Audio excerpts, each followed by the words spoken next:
They were forsaken by the galaxy until humanity shouted, "We stand with you." The stars were quiet. The Krelly enclave, once a proud cluster of worlds filled with life and color, drifted in silence. The galaxy had turned its back. For decades, the Krelly had been part of the trade networks, their ships carrying rare minerals, strange fruits, and delicate medicines to every corner of the stars. Now, there were no calls, no messages, no shipments arriving. Their fleets had grown thin, their ports empty. It was as if the galaxy had simply erased them. Elder Talon, a tall, thin Krelly with silver hair and deep lines on his face, walked along the main hall of the central station. The hall had once been alive with chatter, laughter, and the sounds of children running. Now it echoed only with the clanging of empty cargo doors and the soft hum of the life support systems. Talon felt a hollow ache in his chest. He had spent his life protecting his people, teaching them to survive, to thrive, and now he felt powerless. "We are alone," he said softly, more to himself than to anyone else. His assistant, a younger Krelly named Lara, followed him quietly. She was small, quick, and alert, always looking for signs of hope in dark places. "The Council has cut us off," Talon continued. "They call us unstable. They say our planets are dangerous to others. They have abandoned us." Lara's eyes were wide, filled with fear and anger. "They can't just leave us here," she whispered. "We have nowhere else to go." Talon shook his head. "The galaxy has already decided," he said. He paused and looked at the empty sky through the station's observation window. The stars sparkled cold and distant, indifferent to the plight of his people. "We cannot count on anyone. We cannot rely on anyone. Only ourselves." The Krelly people were gathered in small groups, talking quietly. Some cried, some argued, some stared at the stars in disbelief. Children did not understand the danger yet, but they felt the tension, the quiet panic that had begun to settle like a heavy fog over every world. The markets were empty. Food and supplies were being rationed. Ships that once brought visitors from distant systems no longer arrived. The enclave had become a ghost of itself. Talon turned to Lara. "We must prepare," he said. "We must survive. They think abandoning us will destroy us, but they do not know the Krelly." Lara nodded. "What do we do first?" she asked. "We organize," Talon replied. "We stockpile, we protect our children, we teach our people to defend themselves. If the galaxy will not help, we must become strong enough to survive without them." Outside, the first signs of panic began to spread. Small mining worlds sent distress signals, pleading for help. Colonies on fringe planets ran out of food and water. Ships attempted to leave, but the surrounding space was monitored by fleets from neighboring species who had received the Council's orders. "Do not aid the Krelly." Some fled and were attacked. Others disappeared without a trace. The enclave was becoming isolated, cut off in every possible way. Inside the central station, Talon called for a council meeting. The council chamber had once been grand, filled with glowing banners of the Krelly's history and achievements. Now the banners hung tattered and faded. Council members, old and young, gathered quietly. They were tired, their eyes showing worry and exhaustion. "We have been forsaken," Talon began, his voice steady but heavy with sorrow. "The council has turned its back. They believe we are too dangerous, too unstable. They do not see us as people. They see us as a problem to remove from their view." He paused, letting his words sink in. "But we are still here. We are still Krelly, and we will survive." One council member, an older female named Saria, spoke up. "But how? The fleets have stopped. Our allies ignore us. Our colonies are running low on food. Some worlds may fall before we even finish organizing." Talon nodded. "I know," he said. "We cannot deny the danger. But we must face it. Every Krelly must be prepared to defend themselves. Every child must know how to find food, how to hide, how to help their people. We will survive because we have no choice." He looked around at the faces of the council members. Fear and uncertainty were written clearly, but beneath it he could see a spark of determination. It was faint, almost invisible, but it was there. "We begin with the stations closest to danger," Talon continued. "We gather resources, repair our ships, and organize our people.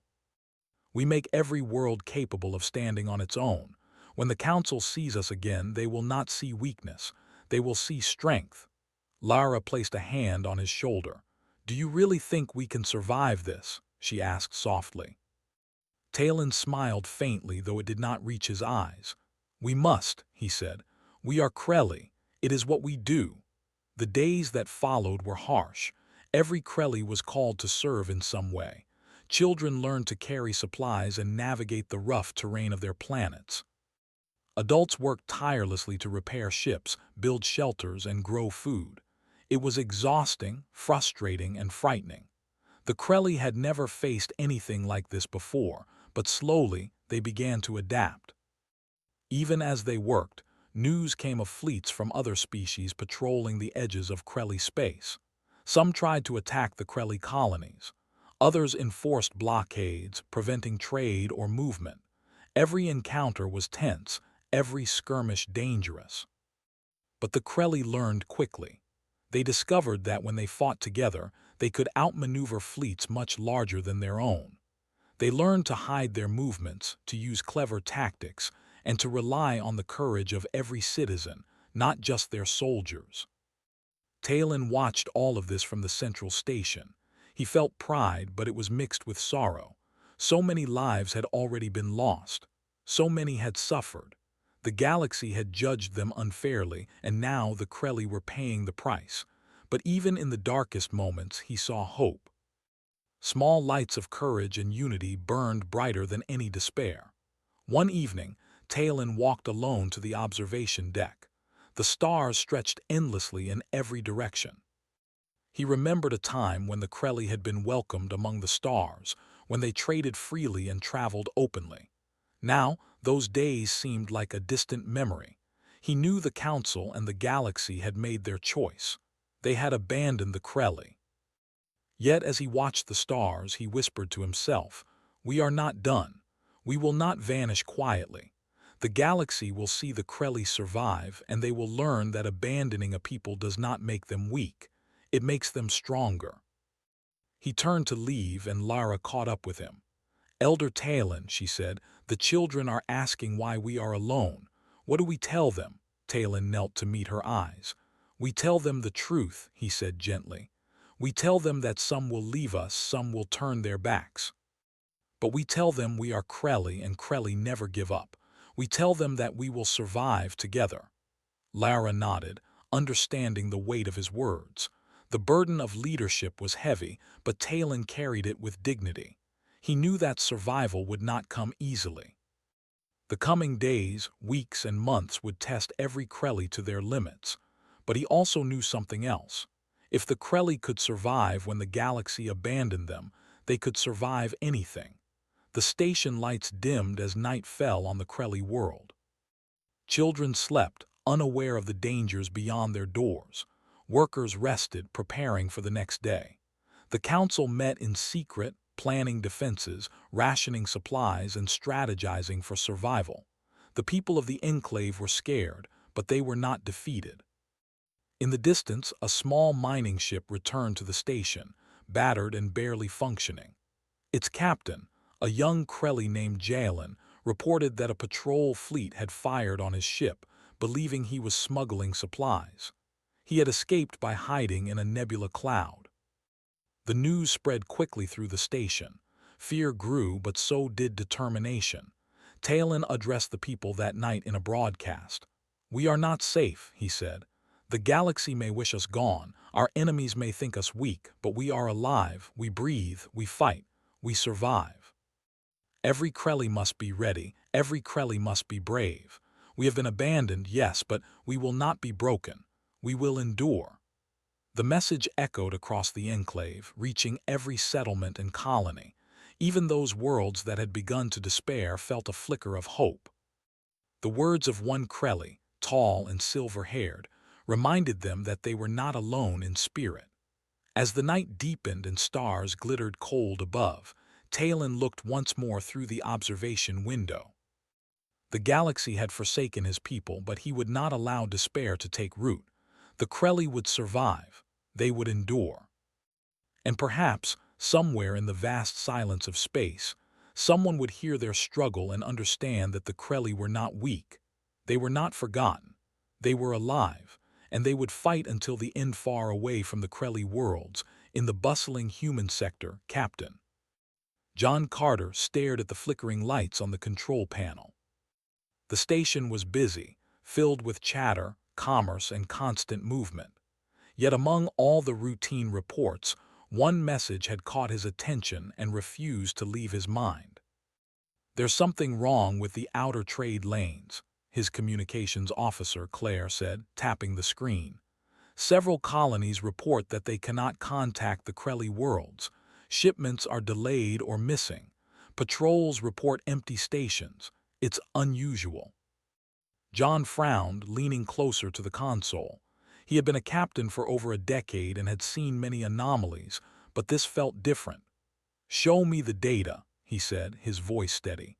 Claire quickly brought up a series of graphs, maps, and distress signals. "Look here," she said, pointing.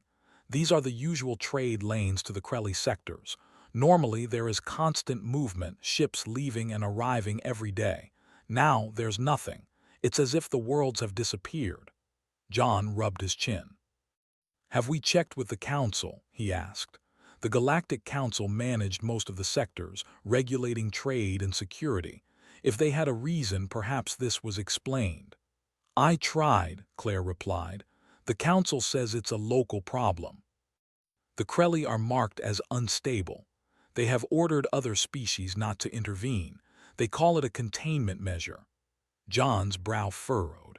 He could not understand why a whole people would be marked unstable and left to fend for themselves. It went against everything humanity stood for. "Unstable," he repeated, almost in disbelief. "That doesn't sound right. Humans do not abandon others. We need to investigate." He turned to his second-in-command, Lieutenant Alex Ford. "Assemble a scout team," John said. "We are going to the Krelli sector. Find out what is happening." Alex looked shocked. "Sir, the Council will not allow it. They could declare this an act of aggression." John shook his head. "The Council's rules do not matter when a people are being abandoned. We are not acting out of war, we are acting out of duty. Prepare the ships." Within hours, a small human fleet was ready. Scout ships, transport vessels, and a command cruiser led by Captain John Carter were equipped for a long journey into unknown space. The crew was nervous, aware that they could face censure or worse, but John's determination inspired them. He reminded them constantly, humanity does not leave anyone to die. As the ships left human space and entered the uncharted corridors toward the Krelli enclave, tension grew. The crew monitored for signs of other fleets.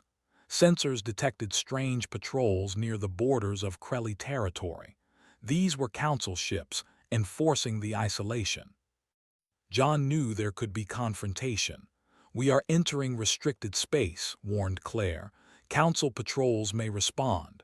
"Let them respond," John said calmly. "We are not here to fight, we are here to help.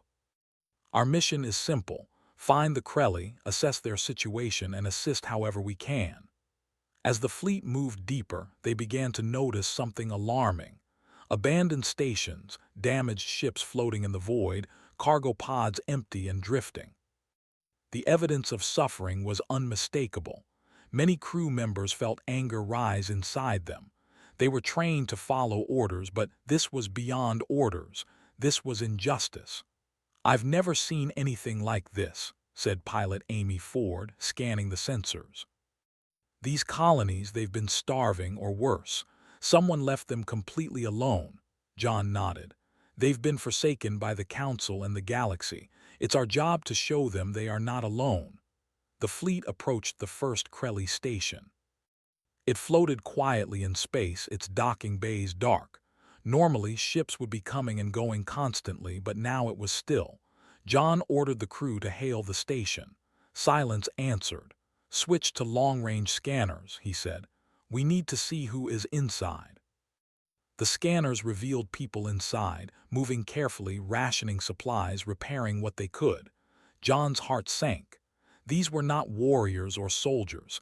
They were families, children, elders doing their best to survive. "We are not too late," John said. "Prepare to make contact. We do not know how they will react." As the humans approached the station, small Krelly ships began to emerge, cautious and wary. Some fired warning shots, unsure of who these newcomers were. John ordered the fleet to lower shields and stand down. He broadcasted a clear message in universal translation. "This is Captain John Carter of the human fleet," he said. "We come in peace. We have heard of your isolation. Humanity will help you. We will stand with you." The words traveled slowly through the station's communication network. Inside, Elder Talon and Lara listened in disbelief. No one had come to help. No one had even acknowledged them until now. The simple words brought tears to their eyes. "Humans," Lara whispered. "They are coming for us," Talon nodded slowly. I thought the galaxy had forgotten us, but perhaps not all are cruel." Small craft from the station cautiously moved closer to the human fleet. Scouts observed the humans' actions.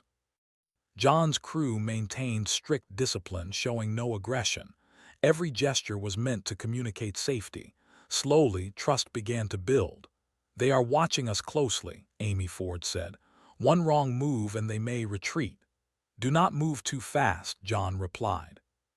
"We cannot force trust. We can only show it." Over the next few days, humans and Krelly began to communicate more openly. Elders and community leaders met with human officers through holographic transmissions. John listened to the stories of abandoned colonies, of ships destroyed by council patrols, of children starving and families fleeing in fear.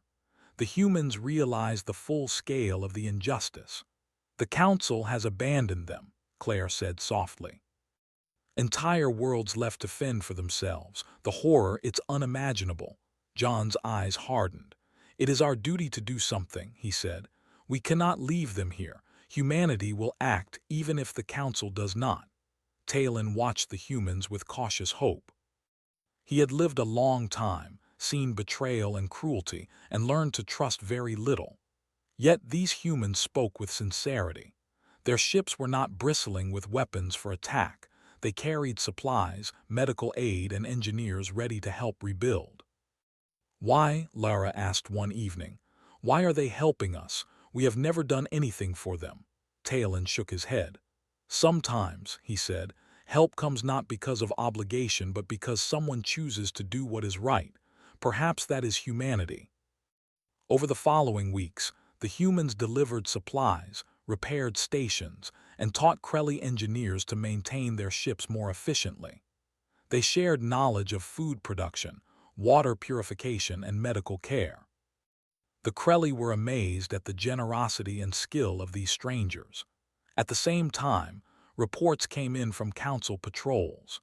They had noticed the human fleet moving in restricted space and demanded withdrawal. John responded with a broadcast that would be heard across the galaxy. "Humanity will not abandon the Krelly. Our mission is peaceful. We are here to protect lives. Any attempt to harm or intimidate us will be noted. We stand with those who are forsaken." The broadcast sent shockwaves through council channels. Many species watched silently, unsure how humans would act next. The Krelly felt a new sense of hope. They were no longer alone. For the first time in months, children played in the streets, laughter returning slowly to their towns. Farmers tended to fields with less fear, and engineers worked on ships with renewed energy. Talon called a gathering of his people. He spoke simply, his voice carrying both relief and caution. "We have been abandoned," he said, "but now others have chosen to help us. Humans have come when no one else would. We must accept their help, but we must also continue to be strong. The galaxy may still watch, still judge, still wish us harm, but we are not powerless. We are Krelly and we endure." Lara stood by his side, looking at the arriving human ships. She whispered, "I never thought anyone would care, not anymore." Talon put a hand on her shoulder. "Sometimes," he said, "hope comes when we least expect it, but it is up to us to use it wisely." Life slowly began to improve. Children learned under the guidance of humans and Krelly teachers alike. Traders cautiously reopened routes between colonies, with human ships providing protection. Medicine reached the sick. Food reached the starving. The enclave was far from safe, but it was alive again. John Carter walked among the Krelly, meeting families, listening to stories, helping wherever he could. His presence reminded them that they were not forgotten, that someone in the galaxy still valued life over politics, kindness over fear. One evening, as the sun set on the central Krelly world, John and Talon stood together, looking out over the towns and farms that were beginning to thrive once more. "You have given them hope," Talon said softly. John shook his head. "No, they had hope all along," he replied. "We just reminded them they are not alone." Talon nodded, a small smile on his face. "Perhaps humanity is what we need in this galaxy after all." As the stars twinkled above, human ships stood vigilant around Krelly space. The enclave had survived abandonment, and now, with humanity by their side, they had a chance to rebuild, to grow, and to face the galaxy not as forsaken, but as a people with allies. News of humanity's intervention spread quickly through the galaxy. The Council was furious. They had expected the Krelly to vanish quietly, abandoned and forgotten. Now, human ships were not only in the Krelly sector, but actively helping, protecting, and rebuilding. This defiance could not go unanswered. On a massive council station orbiting the capital world, representatives of many species gathered. The hall was huge, filled with tension and anger.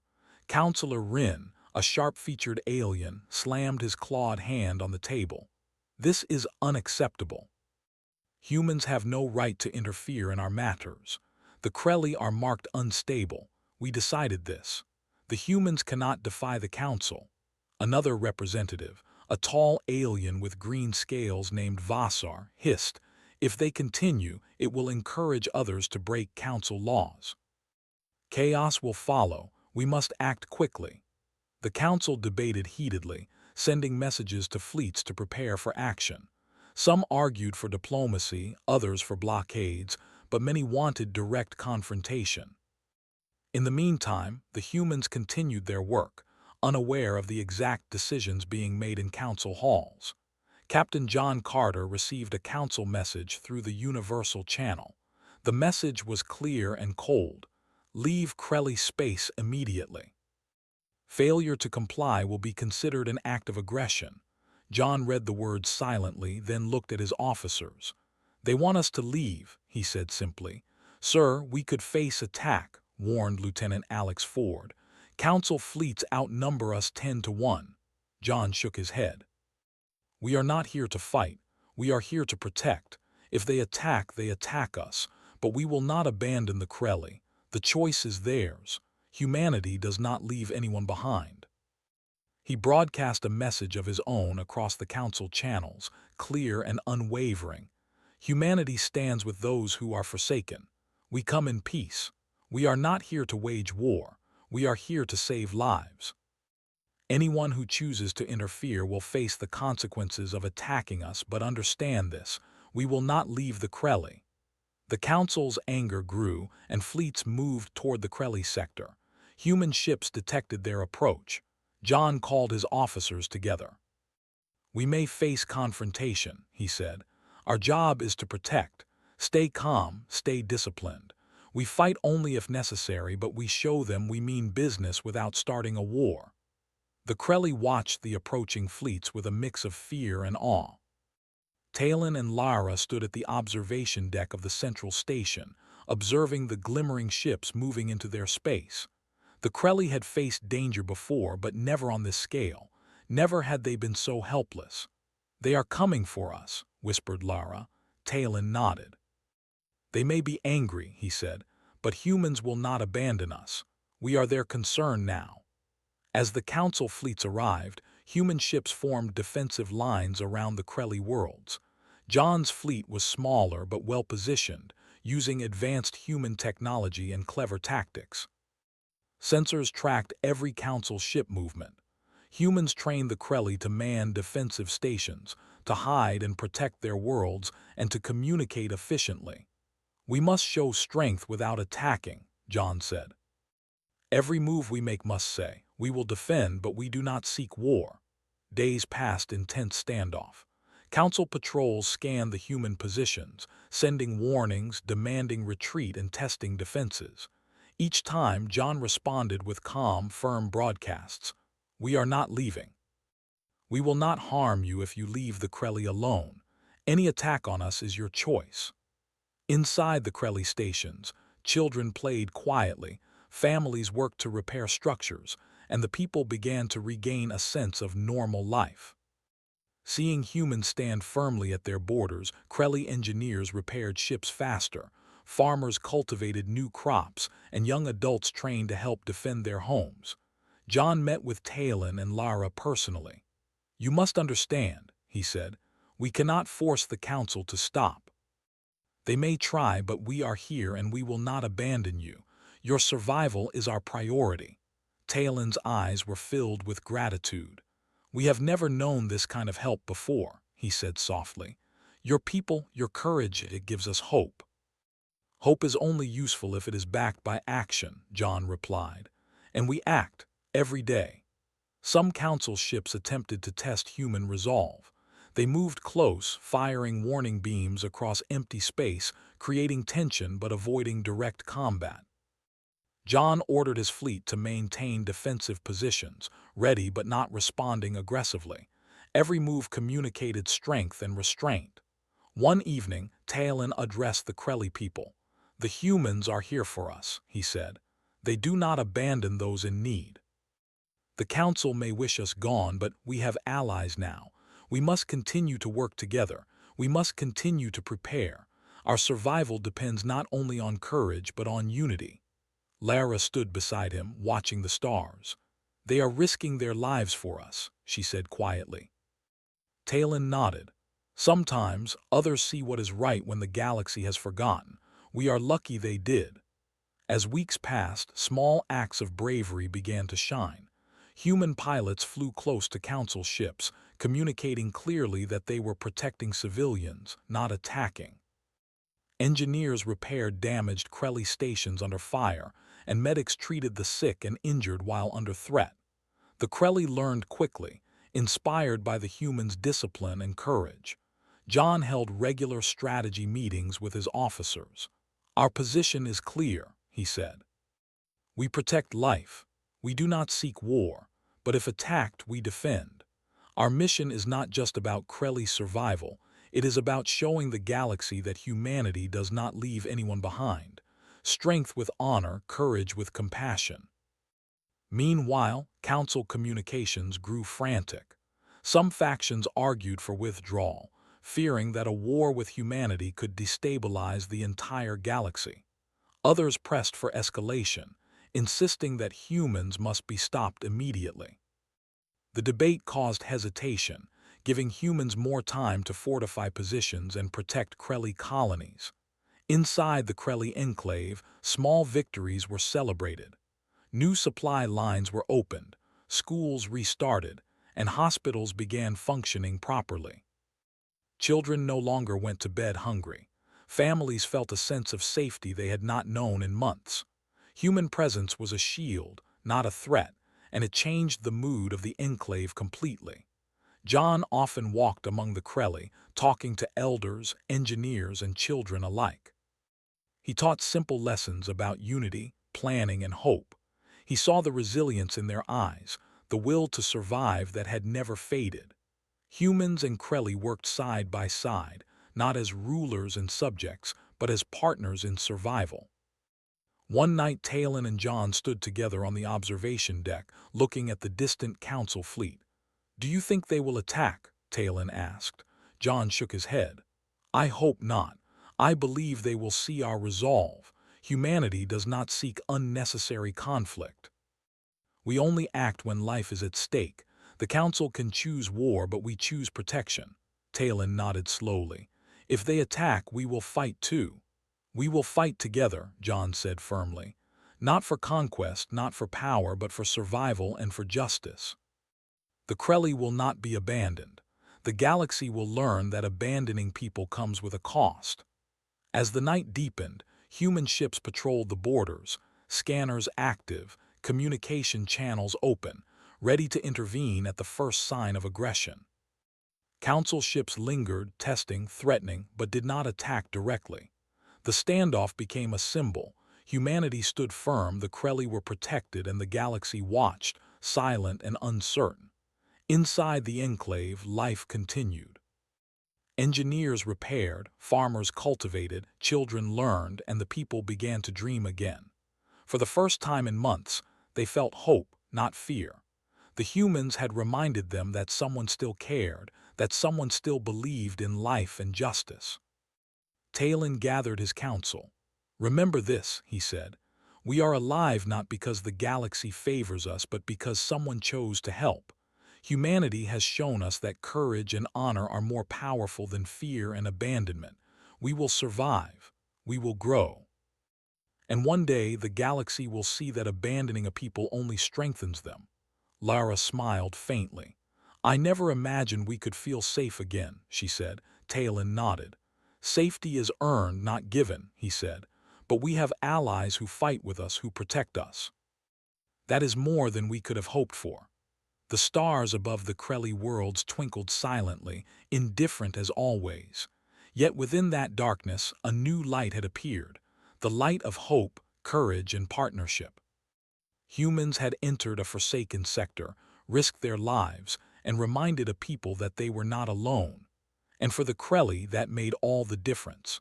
The Council may still judge them, the galaxy may still fear them, but now they were no longer powerless.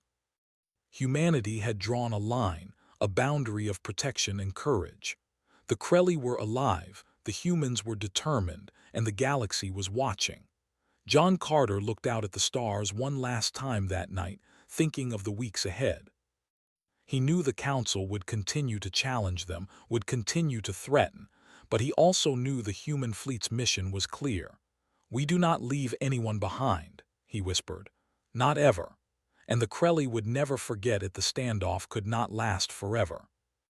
The Council's fleets were too numerous to ignore, and patience was running thin. Reports came in from scouts that some Council ships had begun moving aggressively toward Krelly colonies.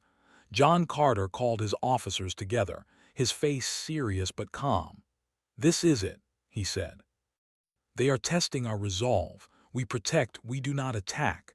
But if anyone fires on the Krelly or us, we respond. Our priority is to defend life, nothing more." His officers nodded. They understood. The humans had trained for situations like this, but nothing could truly prepare them for protecting an entire people against overwhelming odds. Yet they trusted John, and they trusted their mission. On the Krelly worlds, preparations were underway. Engineers repaired ships, civilians were trained to follow safety protocols, and scouts monitored space constantly. Talon and Lara moved among the people, encouraging them, teaching them that courage was now as important as survival. "Remember," Talon said to a group of young Krelly soldiers, "we are not just defending ourselves. We are showing the galaxy that we will not vanish quietly. The humans fight for us, but we must also fight for ourselves." Lara watched the humans work tirelessly alongside the Krelly. Pilots flew patrols, medics treated injuries, and engineers shared knowledge. Even children contributed by delivering messages, assisting in small repairs, and keeping morale high.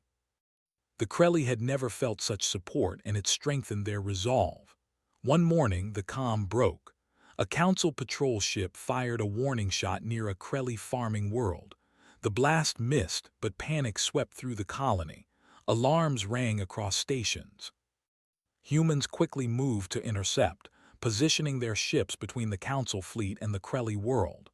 John broadcasted a message loud enough for both fleets to hear. "Stop immediately. This is human territory for protection purposes." We do not seek conflict, but we will defend the Krelly. Any attack is your choice." The Council ship paused, sensors scanning, measuring human readiness. It fired again, a small warning beam. John's fleet responded, targeting shields to disable the ship without harming the crew. The Council vessel was forced to retreat. Humans had drawn a line. News of the encounter spread quickly across the Krelly worlds. Citizens cheered quietly in their homes, some even crying in relief. For the first time, they realized humanity's words were not empty. Humans had come to protect, and they would not back down. As days passed, several Council ships tried minor provocations, scanning Krelly stations aggressively, cutting off supply routes. But every time, humans intercepted, deflected, or defended with precision and restraint. John's careful tactics demonstrated strength without unnecessary aggression. Talon observed the human strategies closely. "They do not fight to destroy," he said to Lara. "They fight to protect." "They show us a lesson the Council never taught. Strength can be used to save, not just to conquer." Lara nodded. "If only our galaxy had more like them," she said quietly. Council leaders grew frustrated. They had expected fear to dominate the Krelly, but instead, the presence of humans had strengthened them. Reports from patrols described not chaos and panic, but organized defense, determination, and a people ready to stand together. The Council realized that attacking would not be simple. It could escalate into full conflict with humanity. Meanwhile, human crews continued to train the Krelly. They taught civilians to repair ships quickly, to move supplies efficiently, and to build basic defenses. Small Krelly patrols now accompanied human ships, learning tactics, communication, and planning. The bond between the humans and Krelly deepened with every passing day. Pilot Amy Ford led daring missions to evacuate vulnerable colonies when Council ships approached. She moved with speed, precision, and calm under fire, becoming a symbol of courage to both humans and Krelly. Engineer Ben Hall repaired damaged stations in dangerous zones, often risking his life to restore power and life support. Medics traveled between worlds, saving the sick and injured. Every human acted as if the Krelly were their own family. John often reminded his officers, "Remember, we are not saviors. We are protectors. We do not fight for conquest, we fight because it is right." This is humanity's duty.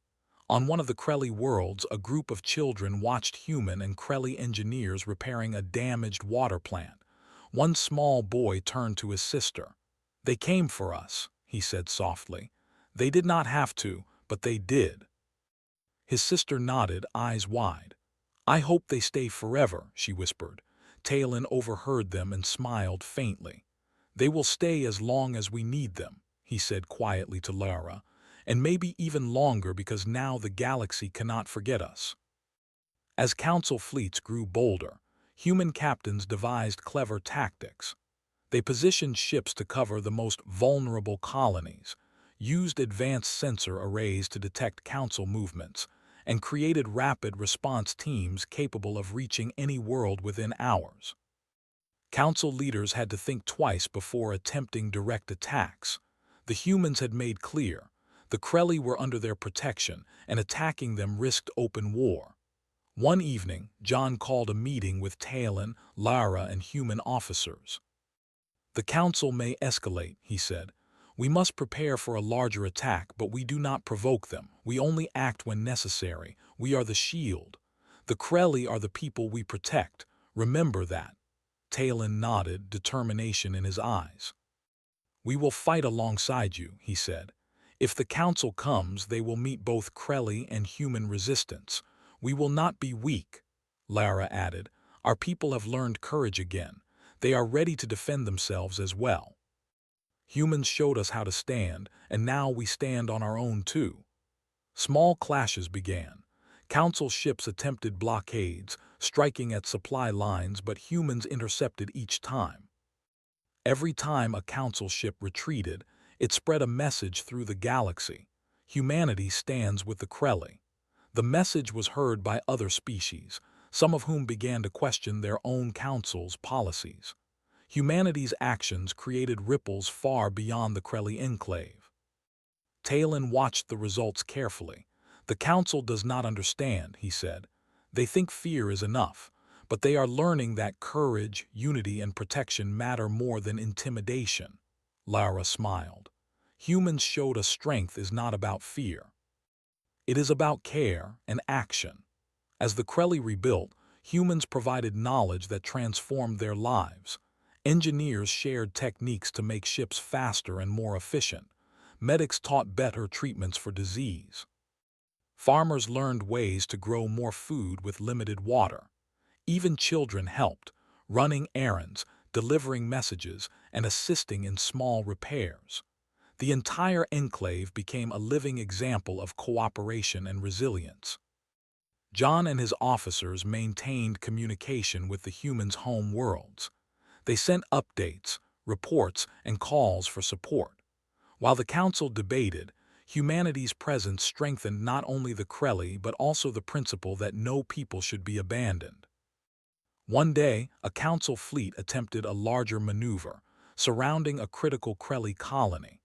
John responded with full fleet coordination, positioning ships defensively and evacuating civilians while keeping council forces at bay. The standoff lasted for hours, tension high across both sides. Sensors detected every movement, every action calculated carefully. Finally, the council fleet withdrew. They realized a direct attack would likely result in losses they could not afford, and the humans' resolve was clear. The message had spread. Humanity fights for the Forsaken. Anyone who attacks risks conflict with them directly. Inside the Krelly enclave, life continued to improve. Children laughed again, elders walked without fear, and citizens began to dream of the future. Human presence was a shield, a teacher, and a friend. The Krelly no longer felt helpless. They had allies, courage, and the knowledge that they could stand and fight if necessary. Talon addressed the people once more. "We have survived the Council's first test," he said. "We have not fallen because we have allies who believe in us. But remember, our survival is not just about humans. It is about us as a people. Courage, unity, and strength are now ours. Together we are unstoppable." Lara watched the assembly, eyes shining with pride. "They are learning to fight, to survive, to hope," she said. "We are no longer alone. The Council cannot take that from us."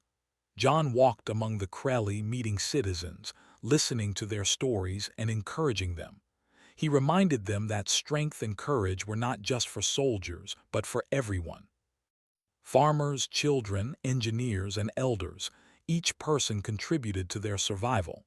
Humanity's presence had sparked something far greater than protection: hope, pride, and determination. As the night fell, human ships patrolled the borders, sensors active, scanners running, and communications open. The Council may still plot, they may still threaten, but the Krelly were no longer defenseless. Humanity had drawn a line in the galaxy.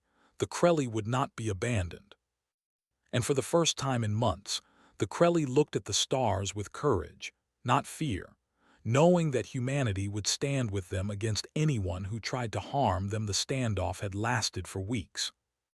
The Council fleets had tested, threatened, and tried to intimidate the humans and Krelly alike. But each time, the humans responded with calm, precision, and courage. Their presence was not just defense, it was a declaration. The Krelly were no longer abandoned, and the galaxy was learning that humanity did not leave anyone behind. Captain John Carter stood on the command bridge of the main human cruiser, scanning the Council fleet movements. Sensors showed hesitation. The Council ships had been pushed to the edge, unable to act decisively without risking direct conflict with humanity. John knew the time was coming when they would have to make a choice: escalate into war or retreat. "They are unsure," Lieutenant Alex Ford said. "Their fleets are in position, but they are not moving to attack." John nodded. "Good. We do not seek war, but we are ready. We must make them see that the Krelly are protected and that humanity's word is not empty." In the Krelly enclave, Talon gathered the people.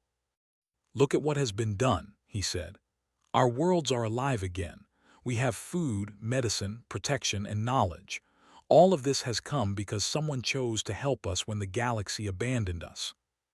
Remember this, we will survive because we will not give up and because courage and unity are stronger than fear." Lara added, "We have learned from the humans. Courage is contagious. Hope can spread even in the darkest times. We are no longer alone." Over the next few days, small skirmishes occurred near the borders. Council ships tried minor attacks, firing on empty supply corridors or testing defenses. Each time, humans intervened with careful tactics, disabling ships without casualties, protecting Krelly civilians, and making clear that any real attack would be met with full force. Council leaders grew frustrated. The galaxy was watching, and the humans' actions were sending a clear message. Abandoning a people was no longer safe. Strength and courage were now being used not for conquest, but for protection. The Council realized that continuing aggression could result in a war they could not afford. John called a meeting with his officers. "We have done everything we can to defend them," he said. "Now the Council must choose. They can escalate and risk war, or they can back down. Humanity's presence has changed the balance. They cannot ignore it." Talon watched from his observation deck, feeling a sense of pride and relief. The Krelly had survived against all odds, but it was the humans who had given them the chance. Their courage, their discipline, and their willingness to stand firm had saved an entire people from despair and extinction. "They may still attack," Lara said, her voice low. "We must be ready," Talon nodded. "Yes, but for the first time we do not face it alone." That changes everything. As the Council debated, a breakthrough occurred. Several of the Council fleets, particularly those hesitant to risk human retaliation, began to withdraw. One by one, patrols pulled back, blockades lifted, and the threat of immediate attack diminished. The Council had learned that the Krelly were no longer defenseless, and that humanity's protection came with consequences. John broadcast a final message across the sector. "Humanity stands with the Krelly. We protect those who cannot protect themselves. We do not seek conflict, but we will not abandon life. The Council and the galaxy have a choice: treat the Krelly with justice or face the consequences of aggression. Our mission is complete. We will continue to protect, and the Krelly will never be forsaken again." Inside the Krelly enclave, celebrations began. People cheered, hugged, and cried tears of relief. Children ran through the streets without fear, families gathered in the town squares, and elders smiled at the sight of hope returning. Engineers continued repairs, farmers cultivated crops, and young Krelly learned skills from human mentors. Life was no longer only about survival, it was about thriving. Talon addressed the Krelly one last time. "We have survived what the galaxy hoped would destroy us," he said. "We have faced abandonment, hunger, fear, and threats, but we have endured because humans chose to stand with us. Remember this: courage is stronger than cruelty, and hope is stronger than despair. We are alive, and the galaxy cannot take that from us." Lara smiled at the gathered crowd. "Look at what we have achieved together," she said. "Humans taught us courage, but we lived it. We survived because we did not give up and because we chose to stand together." John Carter walked among the Krelly, shaking hands, listening to their stories and offering encouragement. He reminded them that survival was not just about the humans, it was about their own courage and unity. Every Krelly, from the youngest child to the oldest elder, had played a role in defending their people and their worlds. "Your courage matters," John said to a group of young Krelly soldiers. "Your determination is what makes protection meaningful. Humanity can defend, but only you can ensure the Krelly endure. Never forget that." Talon stood beside John, watching families celebrate. "You have done more than protect us," he said. "You have reminded the galaxy that abandoning a people comes at a cost." "They cannot ignore us anymore," John nodded. We did what was right. We will continue to do so. Humanity does not abandon anyone. As weeks turned into months, the Krelly enclave began to flourish. Colonies were repaired, trade resumed, and education restarted. Children learned not only survival, but the value of hope, courage, and cooperation. Engineers, farmers, and families worked side by side, building a future that once seemed impossible. The council quietly withdrew all remaining forces. They had seen that the humans' resolve was unbreakable, and that the Krelly were no longer defenseless. The galaxy had been forced to acknowledge a simple truth. Abandoning a people does not erase them, and standing with the Forsaken can change the balance of power and respect. Talon and Lara walked through a bustling town, observing the lively streets. "I never imagined we could see this again," Lara said. "Are people alive, thriving, and not afraid?" Talon smiled. "We are survivors," he said, "and we are stronger than anyone imagined. The galaxy tried to write us off, but humanity showed us that life is worth defending." John Carter and his officers prepared to return to human space, their mission accomplished. Supplies had been delivered, defenses strengthened, and the Krelly had learned to stand on their own. Yet as he looked at the thriving worlds, John felt a quiet satisfaction. They had done more than protect. They had reminded the galaxy of something important. Courage, compassion, and action could change even the darkest situations. Before leaving, John addressed the Krelly once more. "You have survived when the galaxy tried to abandon you," he said. "You have learned courage, unity, and hope. Humanity will always remember you, and we will continue to stand with those who cannot stand alone. Your survival is proof that life, courage, and hope cannot be ignored." Talon bowed slightly. "Thank you," he said. "Your actions saved more than our lives. You saved our spirits. The galaxy will remember humanity, and we will remember you." Lara added softly, "We were lost, but now we are found. Humanity reminded us what it means to be strong, to fight, and to hope." As human ships departed, the Krelly watched with pride and gratitude. Their enclave was alive, stronger, and united. They had faced fear, abandonment, and threats from the galaxy itself. Yet now they were no longer forsaken. They had allies, courage, and hope. The stars above the Krelly worlds were no longer cold and indifferent. They sparkled with the light of possibility, witness to a people who had endured and thrived. Humanity's choice had changed the fate of an entire species, teaching the galaxy that courage, compassion, and action could rewrite destiny. The Council had learned a lesson, too. Abandoning a people has consequences, and standing in the way of justice can awaken a force far stronger than any fleet or decree. Humanity had shown that life is worth defending, and the galaxy would never forget it. Talon and Lara stood at the observation deck one last time that night, looking at their thriving worlds. "We survived," Talon said, his voice filled with awe and relief. "We did more than survive," Lara said softly. "We thrived, and we are not alone." The Krelly would never forget humanity's courage, and the galaxy would never forget that some choices, no matter how small they seem, could change everything. The enclave was alive, safe, and free. The people had endured, and the stars above had finally witnessed the triumph of life, hope, and courage over fear and abandonment. And humanity, steadfast and brave, had reminded the galaxy of a simple truth. No one who is forsaken should ever face the void alone.